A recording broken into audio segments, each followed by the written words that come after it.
Sinem'in mutfağına hoş geldiniz. Bugün sizlerle lahmacun tarifini paylaşmak istiyorum. Tencerede çok kolay bir şekilde hazırlayabileceğiniz nefis bir lezzet oluyor. Yeni tariflerimden haberdar olabilmek için kanalıma abone olup zili tıklayıp bildirimleri açmayı unutmayınız.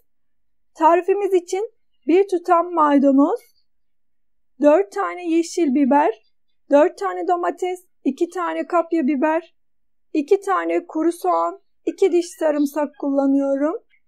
Tüm malzemeleri rondoda çekiyorum.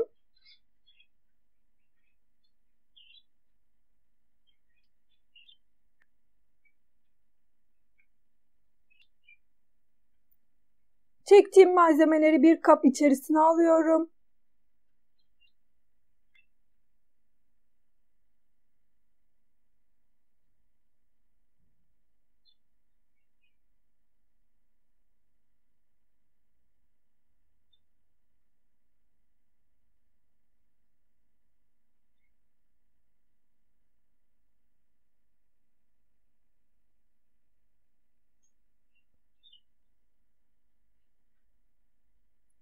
En son domates, 2 diş sarımsak, maydanozları da çekiyorum.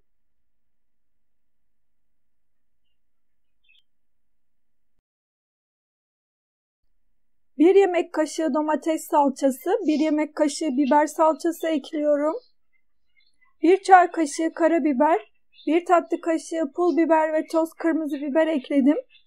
1 çay bardağı sıvı yağ ekliyorum. Tuzunu ekledim. 400 gram kıyma ekliyorum. İyice karıştırıyorum. İyice karıştırmamız gerekiyor. Tüm malzemeler birbirine iyice karışmalı. Elimle iyice birbirine tüm malzemeleri karıştırdım. Kıvamının daha suluca olması gerekiyor. O yüzden çok az su ekledim. Sizler de kıvamına bakarak biraz su ekleyebilirsiniz.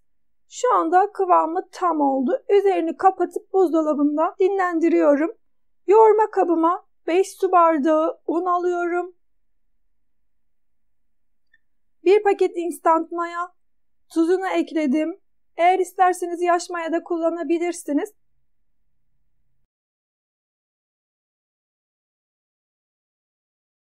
Yoğurma makineme aldım. Suyunu azar azar ilave ederek hamuru yoğuruyorum.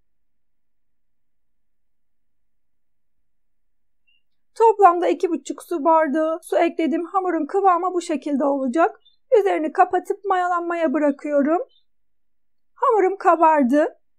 Şöyle bir havasını alıp un serptiğim masanın üzerine alıyorum.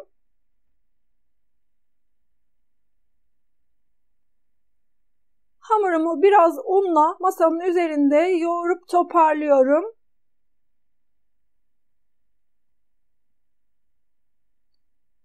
Hamurumu parçalara bölüyorum. Bezeler alacağım.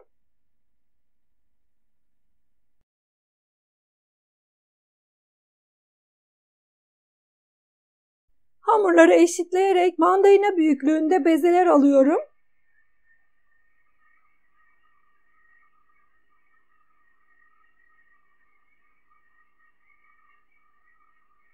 Un serptiğim tepsiye bütün bezeleri dizdim. Biraz da üzerine un serptim. Üzerine örtüp dinlendiriyorum. Bir tane yağlı kağıdı yuvarlak olacak şekilde kesiyorum. Lahmacunları bunun üzerinde hazırlayacağım. Daha kolay hareket edebilmek için yuvarlak şekilde kesiyorum.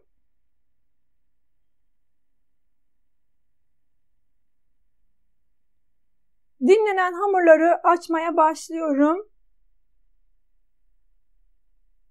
Servis tabağı büyüklüğünde açmanız yeterli. Eğer kullanacağınız tava, tencere çok küçükse bezelerinizi daha küçük tutup daha küçük hazırlayabilirsiniz. Eğer isterseniz fındık lahmacunlar da hazırlayabilirsiniz. Ben de tenceremin büyüklüğüne göre açıyorum. Açtığım hamurları masanın üzerine temiz bir bez serdim. Onun üzerine aldım hamurları. Yağlı kağıt üzerine biraz un serptim. Açtığım hamuru üzerine alıyorum. hazırladığım iç malzemeden üzerine 2 kaşık kadar alıp yayıyorum.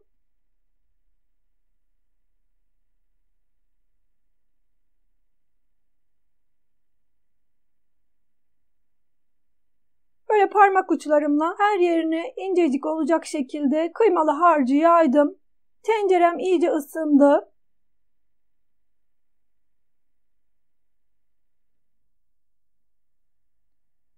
Tencereye aldım.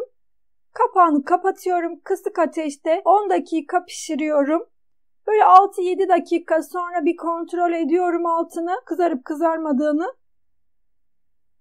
Henüz tam olmamış. 10 dakikanın sonunda hazır oluyor. Sizler de ocağınızın ayarını lahmacunlarınızın 10 dakikada pişeceği sürede ayarlayın.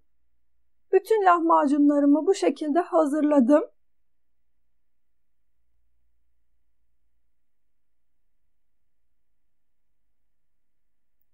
Lahmacunlarım bakın çok güzel bir şekilde piştiler. Hiçbir şekilde çiğ falan kalmıyor. Yağlı kağıt arasına alıyorum. Üzerini yağlı kağıtla örtüyorum. Ben pişirirken 2 tencere kullandım. Hamurlarımı zaten açmıştım. Açtığım hamurları sırasıyla iç malzemeyi yayıp tencerede pişirdim hepsini. Böylece çok çabuk hazırlarsınız. Lahmacunlarım hazır. Servis tabağıma aldım. Hepsi çok güzel oldu. Eğer çok çıtır seviyorsanız üzerini yağlı kağıt örtmeyebilirsiniz.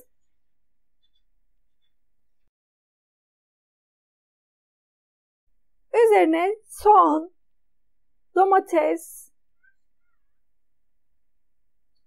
biraz maydanoz ve biraz da göbek marul ekliyorum. Üzerine seviyorsanız limon da sıkabilirsiniz.